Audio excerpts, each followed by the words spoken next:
For example, in Indonesia, people just throw the trash on everywhere. But when those Indonesian come to Singapore, like suddenly they overrule everything. Exactly. That is such a point. Yeah, yeah. Even in India, like I spoke a few minutes back that the government needs to do things, but there have been many initiatives. If you walk through the streets of India, you will see a lot of dustbins which are like well off labeled as the segregation, wet waste, dry waste. This is what you have at every 100 meters, I would say. But nobody follows them. Nobody follows them. But the same people, when they, as you said, when they come to different countries, they follow it. They follow the rule. Why?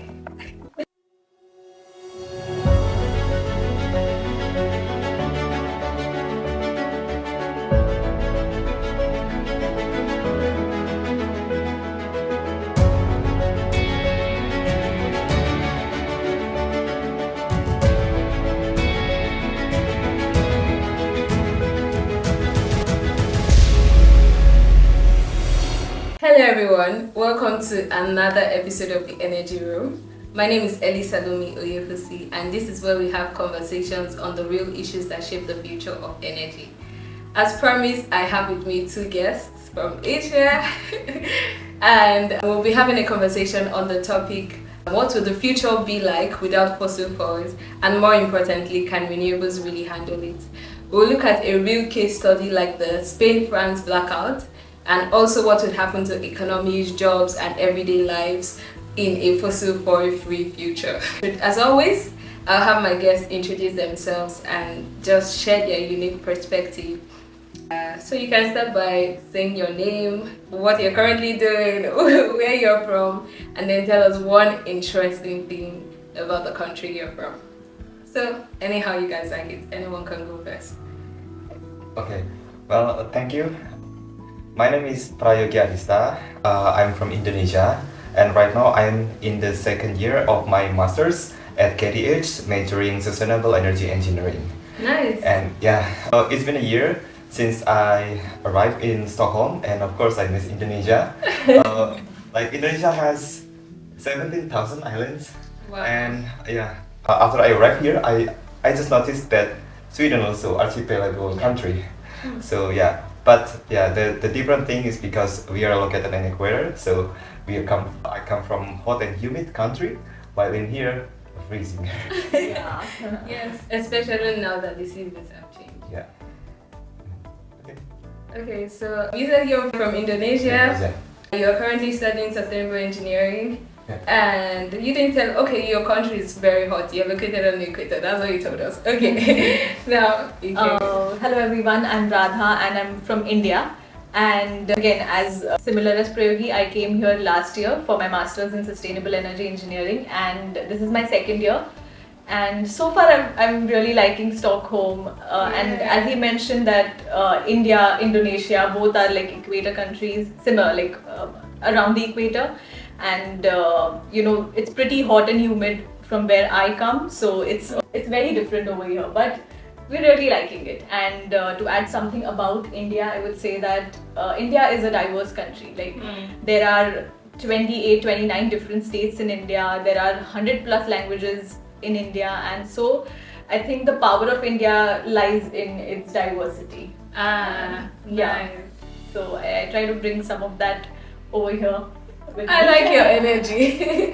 I love you guys' energy. Okay, so in this first section, if fossil fuels were to like disappear overnight, what are the first three things you think would collapse? Like what sectors of society would break down first? I think the steel sectors are majorly dependent on fossil fuels. Steel, cement, there's aviation sector. Exactly. The infrastructure, like buildings and that industry is also heavily dependent on the fossil fuels. So I think if fossil fuel was to disappear overnight, those industries would, you know, face a bigger rather than the other ones.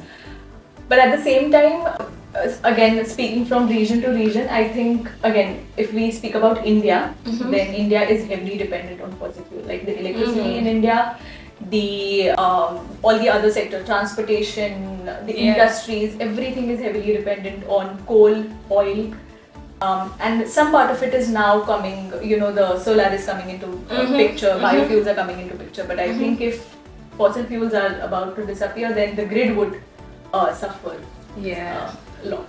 Yeah. So what's like the energy mix in India? Again, it's heavily coal, oil, a bit of biofuels. For example, more than 50% is coal. Then around like 20-30% it's oil, and then the rest few percentage is a mix of solar, a little bit of wind, then biofuels, and in a little bit of nuclear. I mean, there are few like pilot green hydrogen plants as well, but they are not into the grid as of now. They are just pilot projects, and people are like trying to magnify it.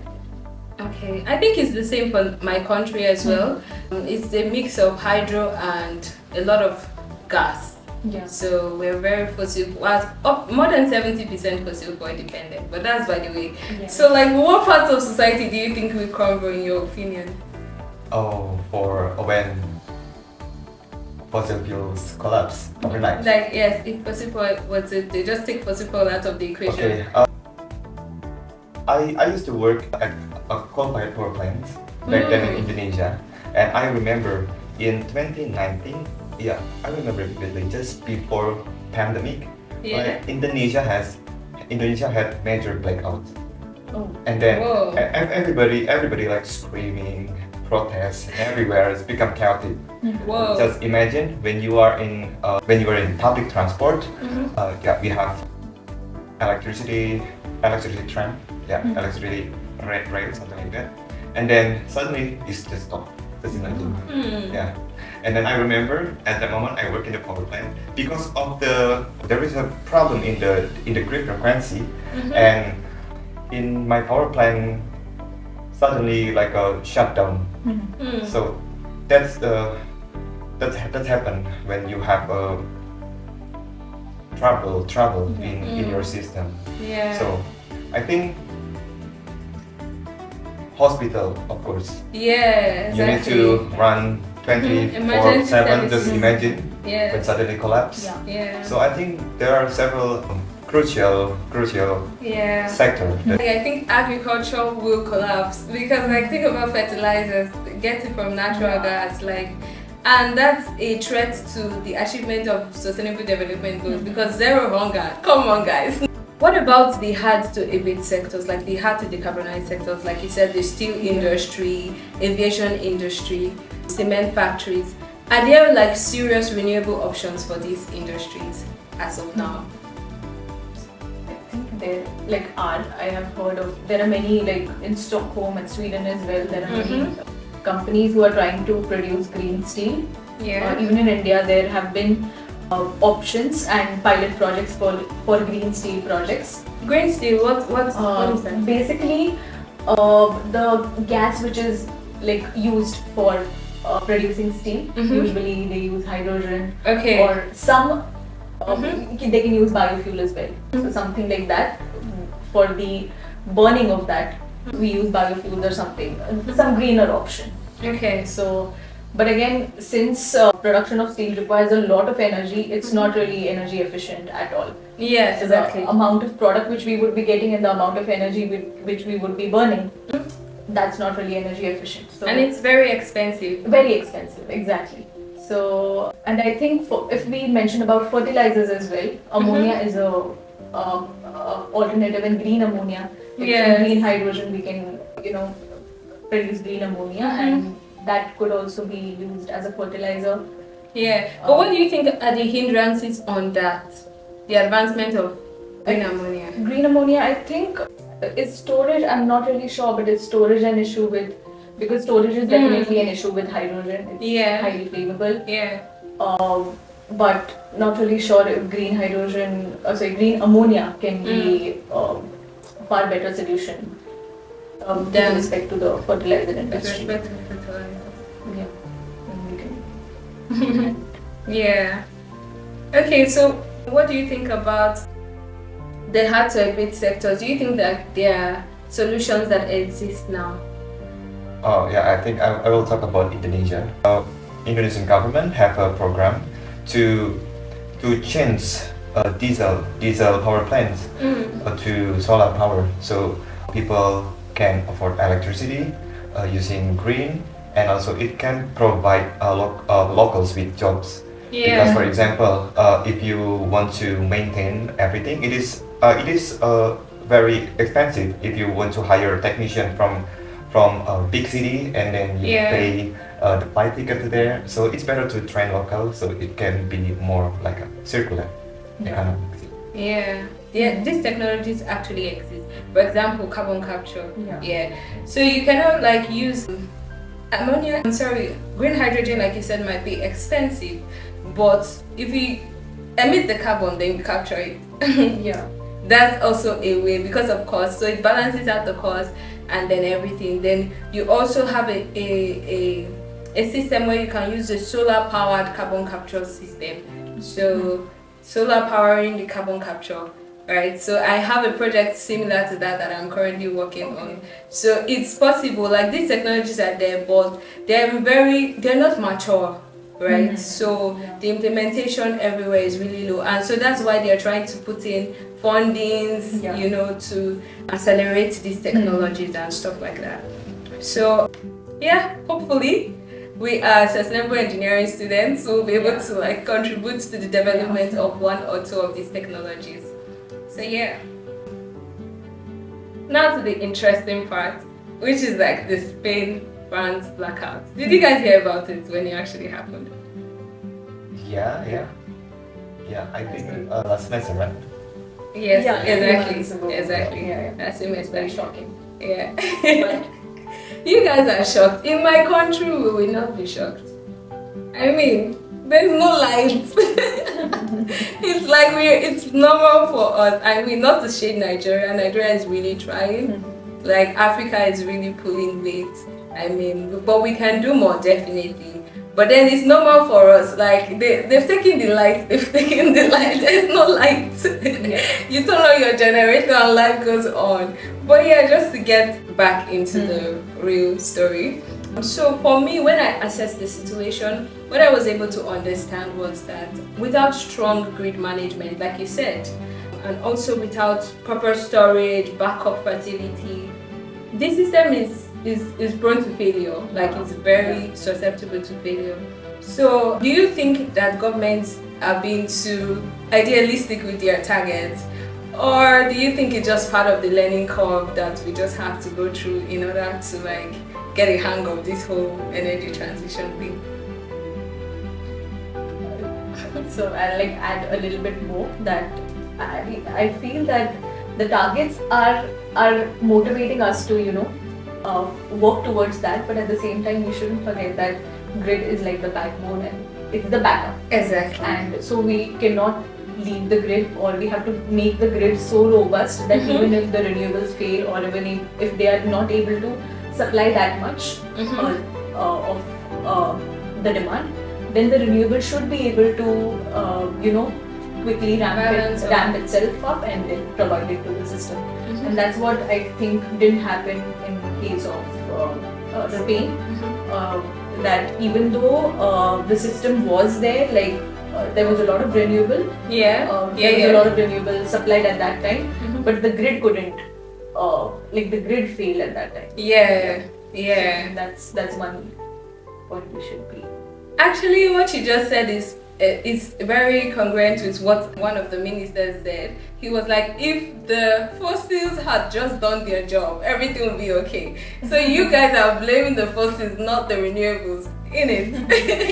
I'm blaming the grid or the robustness of the grid. Exactly. I think that's precise. Because like, we definitely need to find a way to make the grid more robust. We need more, like, more advanced grids than before. If we are going to like be able to really integrate the energy transition technologies into the grid, we need to advance the grid. So I remember there was a course we took on microgrid management. Oh my goodness, that course was intense. I remember last semester we had a modeling energy system class. And I love the subjects because I work to model compressed air storage, compressed air energy storage, using wind. Like the idea is simple. Like what happens when you have no wind, and it will lose power and will affect the reliability of the grid. So we store in the compressed air energy storage. So whenever a grid operator needs backup power, so we just directly send electricity from compressed air energy storage. Nice. So yeah, so a lot of things from the power plant perspective, we also can manage it. So in here, like electricity is different. It's hour. It means like if you have for example low electricity prices, so that's time when you store the energy, and then when the electricity goes up, you can sell. So that this part schedule, as an engineer, we can modify or whatever objective that we want. So we can both satisfy grid operator and also gain revenue from the power plant owner. So you're a businessman. Nice. Like, I would like to add a No small problem. thing that in one of the projects which I'm currently doing, like it was a small assignment, and we had to set up a small polygeneration system in like a university.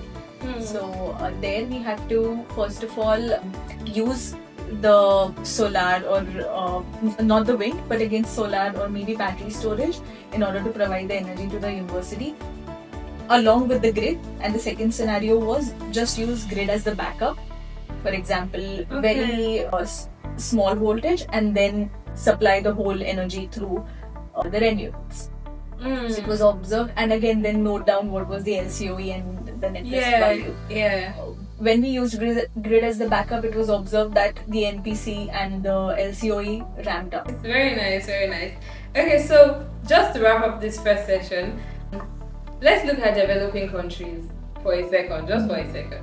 You're from a developing country, right? Indonesia. Yeah, exactly. And I know India. Definitely, I'm from a developing country. So, like, do you think that we are setting them up for failure by making them skip fossil fuels entirely? Is it something you think? I will say, honestly speaking, no. No. That's a because firstly, coal accounts for 60% of Indonesian energy mix. So Indonesia, one of the biggest exporter, and have one of higher reserves in coal. So we really depend on coal, especially for the base load. So it means like if you want everything to be renewable, you need to concern about the base load, which is like power that constant throughout the day. Exactly. Yeah. So I've read some document from the Indonesian government, from the NDC, and right now we only have 12% of renewables, and by 2025 we aim to get 25%. So right now we only 13, and it's like far from the target. So I think it is still difficult to replace coal in Indonesia. Exactly. So that's exactly the question. That means you're setting them up for failure if you say skip it right now. Like developing countries will go down. Because like our energy mix is majorly almost 50% fossil fuels. Almost 50%. You agree, right? Yeah, exactly. Like not right now. We cannot shift because the energy which the common man is getting, that would become more expensive than what we are getting right now. And since we are developing countries, the common man can't afford that kind of energy. So like bringing up policies and also giving incentives, so that companies can start investing in green energy, but also slowly and steadily, like exactly. So that fossil fuel can be used. If there's any country like that, they can afford to say, at this moment we're dropping fossil fuels, and we will continue to manage all our services and everything. Yeah, here. Yeah, Sweden. Sweden is the best option for that. Oh my think that's- god! That's why I Sweden choose. thumbs up. That's why I chose Sweden as my major, as my place to study, Yeah. because they are already implement renewable. Yeah, exactly. And then I remember like last year when I come here and in the SPG course, and in the past Sweden like dominated by coal, and then they replace the coal with biomass. Yes. So I think it's really interesting. So the conclusion is it's not a one size fits all. Yeah. Europe can decide to drop it right now, and developing countries we cannot. So it's gonna take some time. Okay, you said you have hydrogen, but it's produced by coal power plants. Exactly. It's not green anymore. Yeah. Yeah. Well, it's like a repetitive cycle of what are we doing? Yeah. We are using renewable electricity to like for the electrolyzer, Yeah. and then again we are producing hydrogen, which can be used for as a fuel or for electricity. Then the electricity to electricity, like there has been so much wastage of energy. Yeah, but Yeah, it's exactly. conversion. Yeah. Yeah. It doesn't make sense. It's no longer energy efficient. Yeah. Yeah. Okay, that was very, very interesting. So now we start section 2, and it's basically answering the questions. More importantly, can renewables really handle it?